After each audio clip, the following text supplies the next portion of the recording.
रोज एक नई कहानी देखने के लिए चैनल को सब्सक्राइब करें और बेल आइकन दबाना ना भूलें।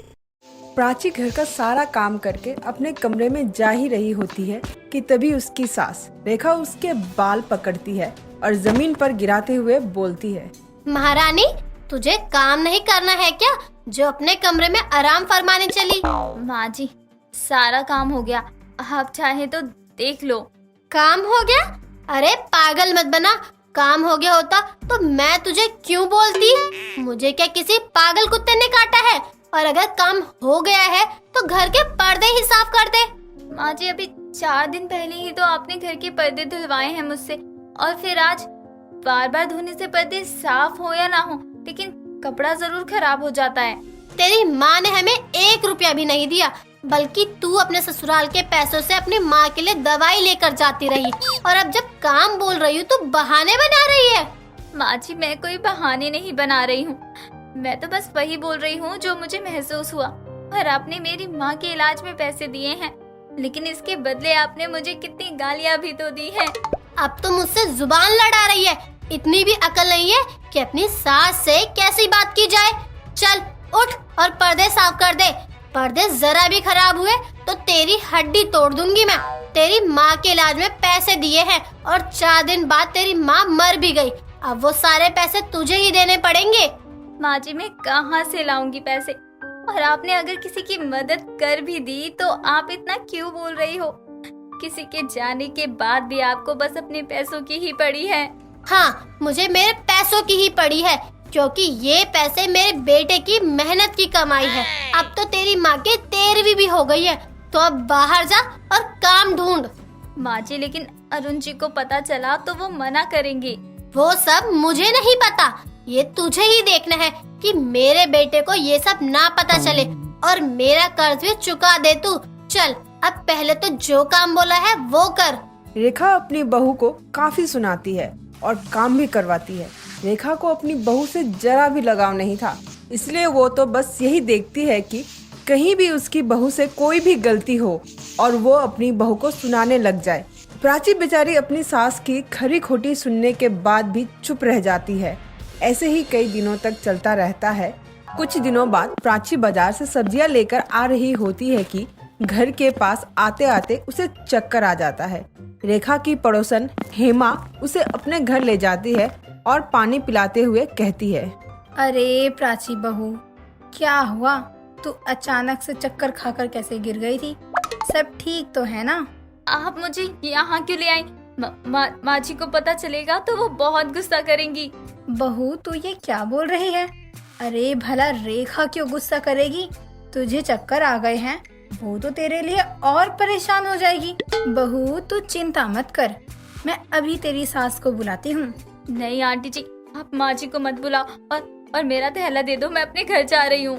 बहू, तुझे चक्कर आ गए थे, इसलिए तेरा सब्जियों का थैला वहीं गिर गया था और गाड़ी भी आ जा रही थी, इसलिए सब्जियां वहाँ से उठाने लायक नहीं बची थी। तू घर अकेले कैसे जाएगी? मैं तेरी सास को बुलाती हूँ। हेमा इतना बोलकर रेखा को लेने चली जाती है। जैसे ही रेखा देखती है कि प्राची उसकी पड़ोसन के घर पे आराम कर रही है, रेखा को यह देखकर और भी ज्यादा गुस्सा आता है और वो बोलती है, मैंने तुझे सब्जियां लेने भेजा था और तू यहाँ पड़ोसी के घर आराम कर रही है, और मुझे हेमा ने बताया कि तूने सारी सब्जियां भी बर्बाद कर दी। पैसे क्या तेरा बाप देता है जो बर्बाद करती है? अरे रेखा, तू बहू पर इतना क्यों गुस्सा कर रही है? बेचारी को चक्कर आ गया था, तुझे तो उसकी हालत पूछनी चाहिए, और तू है कि बहू को ही सुना रही है। ये सुनाने के लायक ही है, ये मेरी कर्जदार है, और अब देखो नुकसान करके कर्जा बस बढ़ा ही रही है। तू इसकी सास है, अपनी सास की कोई कर्जदार थोड़ी होता है भला।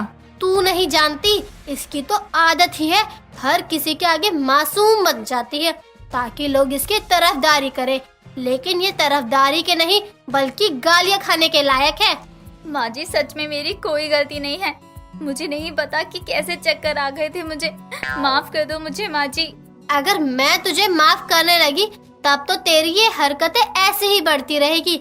आज मैं तुझे अच्छे से सबक सिखाऊंगी, तब जाकर तुझे अकल आएगी और तब तू आगे ऐसे कभी गलती करेगी ही नहीं। रेखा अपनी बहू को वहाँ से घसीटते हुए लेकर जाती है यह सब हेमा देखती है। उसे प्राची के लिए काफी बुरा लगता है। रेखा उसे घर ले जाकर काफी मारती है। ऐसे ही कई दिन निकल जाता है। रेखा का प्राची पर अत्याचार बढ़ता ही जा रहा था। एक दिन प्राची पानी पी रही होती है कि तभी रेखा उसके हाथ से पानी का गिलास जमीन पर गिरा देती है और थप्पड़ मारते हुए बोलती है, तू यहाँ पानी पी रही है? पानी के लिए पैसे है तेरे पास? मेरा कर्जा चुका, तब जाकर तुझे मैं घर का एक अन्न का दाना छूने दूंगी। कल मुही कहीं की, जब से आई है तब से बस खाए ही जा रही है। माँ जी, आप इतना अत्याचार क्यों कर रही हो? आप बार बार अपना कर्जा गिनाती रहती हो। आपने मुझसे नौकरों की तरह बर्ताव किया है। कभी मैंने आपसे कुछ बोला कि मुझे उसके पैसे चाहिए? तू इस घर की बहू है, घर के सारे काम करना तेरा फर्ज है, और तू ये बोल रही है कि तुझे घर के काम करने के लिए पैसे चाहिए। अब तेरी इतनी जुबान चलने लगी कि तू मुझसे पैसे मांगेगी। माँ जी, मैं आपसे कोई पैसे नहीं मांग रही हूँ। मैं तो बस आपको इतना बता रही हूँ कि आप जो भी कर रही हैं वो गलत है। अगर मैं इस घर की बहू हूँ तो आप मेरी सास हो। आपका मेरे ऊपर कर्जा कैसे हो सकता है? कर्जा इसलिए है क्योंकि ये मेरा घर है, और अगर मेरे घर से या मेरे पैसों से 1 रुपया भी तेरे पास गया है तो वो तेरे ऊपर कर्जा ही है। और मुझसे जुबान तभी लड़ाइयो जब कर्जा दे सके मुझे। माँ जी, मुझे नहीं पता था कि आप इतनी दुष्ट सास निकलेंगी। अरे अपनी बहू को इतना क्यों परेशान कर रही हैं? मेरा ना सही, कम से कम अरुण जी का तो सोचिए आप। बहुत दिनों से तुझे कोई खुराक नहीं मिली ना, तभी तू इतना फड़फड़ा रही है। रुक, आज मैं तेरे पंख काटूंगी नहीं बल्कि तोड़ ही दूंगी। आज के बाद तू बोले लायक ही नहीं रहेगी। रेखा अपनी बहू को बहुत मार रही होती है और मारने की आवाज भी बाहर तक जा रही होती है।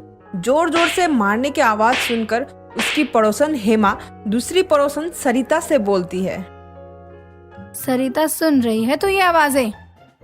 ये रेखा आज फिर अपनी बहू को मार रही होगी। अरे मैं तो बेचारी उसकी बहू के बारे में सोचती हूँ। वो अपनी सास के कितने जुल्म सह रही है और कुछ बोल भी नहीं रही। आज तो आवाजें काफी जोर जोर से आ रही हैं। हम तो कुछ बोल भी नहीं सकते। अगर बोलने गए तो ये सबसे पहले हमारा ही गला पकड़ेगी। मुझे तो प्राची बहू का दुख देखा ही नहीं जाता। क्यों ना हम अरुण को फोन करके बुला ले, और अब तो वो ही कुछ कर सकता है, वरना इस रेखा में तो कोई शर्म लिहाज ही नहीं बचा है। हाँ तो सही कह रही है, मेरे पास अरुण का नंबर भी है। रुक, मैं उसको अभी फोन करके बुलाती हूँ। हेमा अरुण को फोन करके बुलाती है। जैसे ही अरुण अपने घर पहुंचता है तो देखता है कि प्राची मर चुकी थी और उसकी माँ घर से भागने की तैयारी कर रही थी। रेखा को सरिता और हेमा पकड़ लेते हैं और अरुण के सामने लाकर सरिता बोलती है, अरुण बेटा, तेरी माँ ने ही तेरी बहू को मारा है। हाँ, और बार बार कर्जा भरने को भी कहती रहती थी। बेटा, मैं मारना नहीं चाहती थी, लेकिन प्राची कर्जा ही नहीं चुका रही थी मेरा। अरे अपनी माँ का इलाज इसने हमारे पैसों से किया था, जो देने का नाम ही नहीं ले रही थी, इसलिए बस मैं डरा ही रही थी इसे। माँ बस करो, आपने मेरी बीवी का कत्ल कर दिया और अब बहाने बना रही हो। आपके सीने में दिल नहीं है। अरे कर्जा कर्जा कर रही हो, इस हिसाब से तो आपने मुझे पाल पोस कर बड़ा किया। मैं भी आपका कर्जदार हूँ। अरे मुझे भी मार दो ना। अरुण अपनी माँ को पुलिस के हवाले कर देता है। मोहन अपनी माँ शांति के साथ रहता था।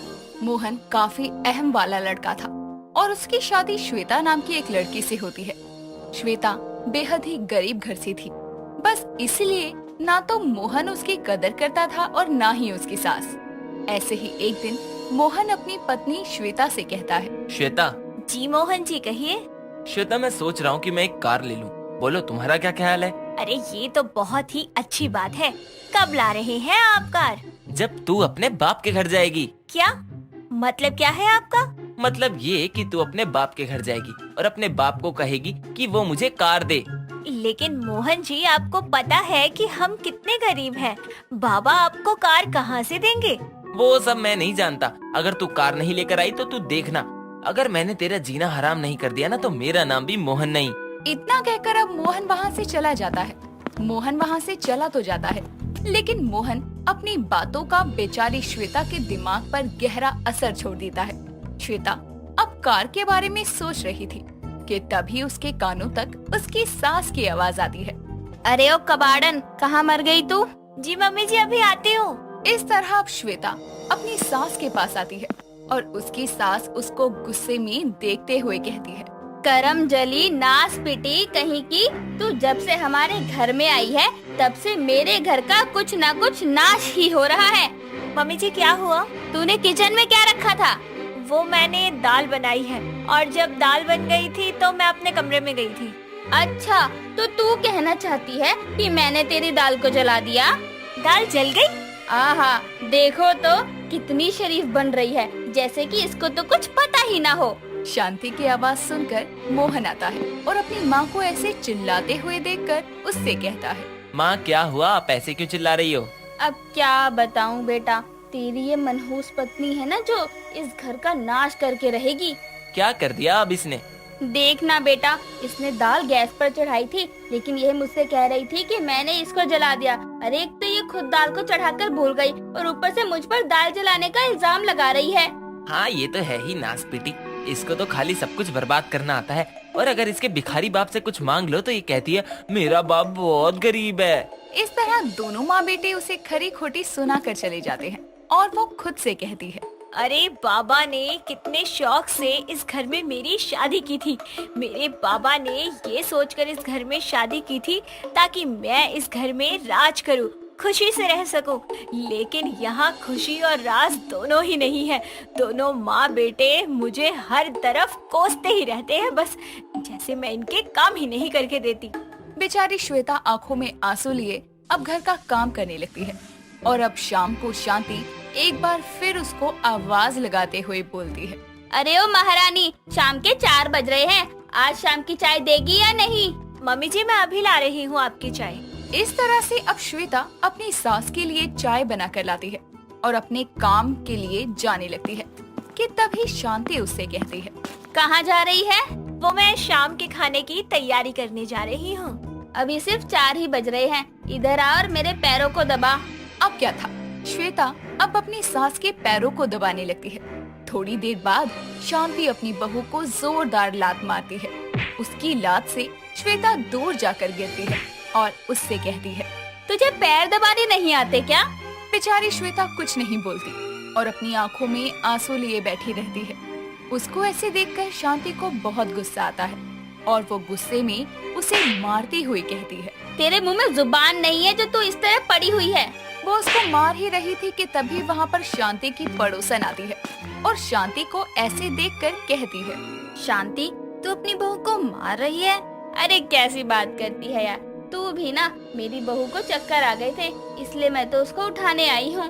खैर छोड़ इन सबको, मैं तुझे ये बताने आई हूँ कि अगले 2 दिन बाद तीज है और तेरी बहू को मेहंदी बहुत अच्छी आती है लगाने, इसलिए हम कुछ औरतें तेरी बहू के पास आएंगे मेहंदी लगवाने के लिए। हाँ हाँ क्यों नहीं, तुम सब कभी भी आओ और कभी भी जाओ। अरे तुम्हें कभी रोका है क्या? जब भी आओगी तुम्हारा मोस्ट वेलकम है। इस तरह अब शांति की पड़ोसन वहाँ से चली जाती है और शांति भी अब अपने कमरे में चली जाती है।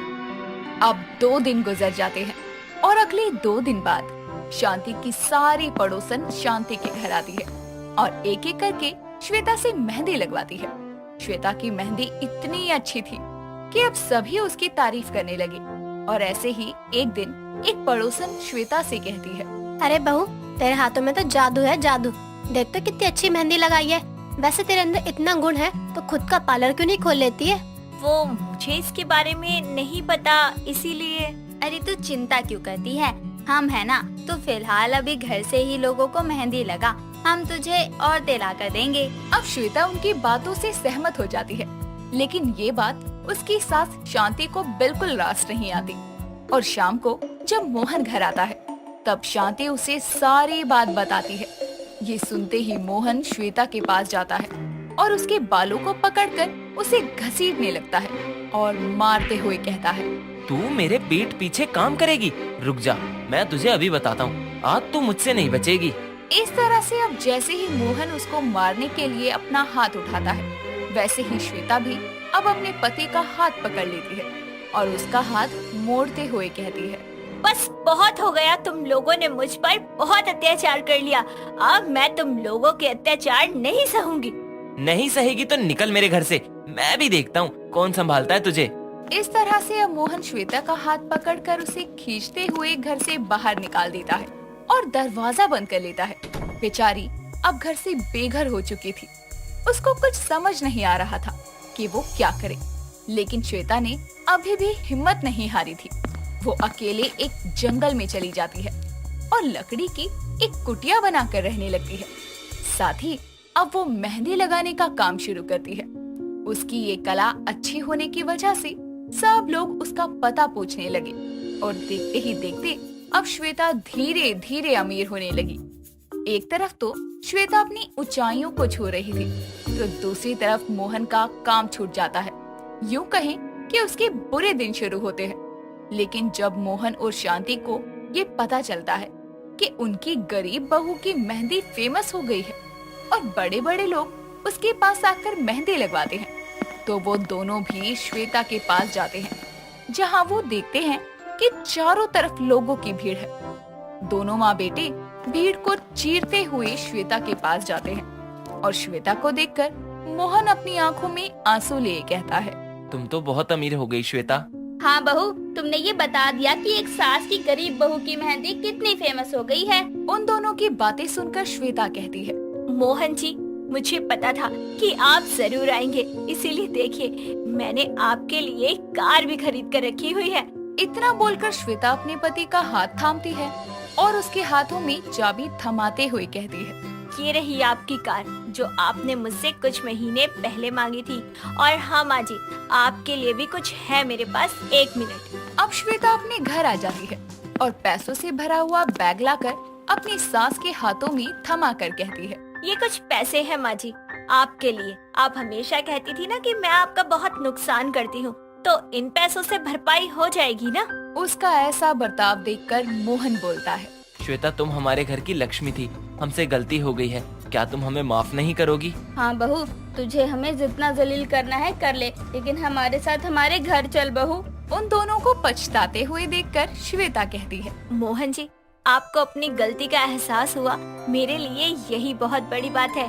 लेकिन मैं आप लोगों के साथ आपके घर नहीं जाऊंगी, लेकिन आपको जिस भी चीज की मदद की जरूरत हो ना, आप मुझसे बोल देना, मैं कभी मना नहीं करूंगी। इतना कहकर श्वेता भी अब मोहन और शांति के मुंह पर अपने घर का दरवाजा बंद कर देती है।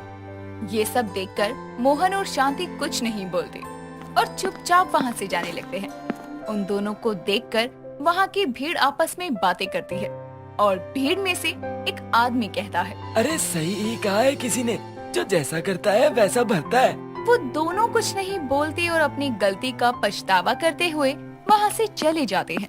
दोस्तों, अगर आपको ये कहानी पसंद आई तो इसे लाइक करें, शेयर करें और कमेंट करके बताएं कि कहानी में आपको सबसे अच्छा क्या लगा।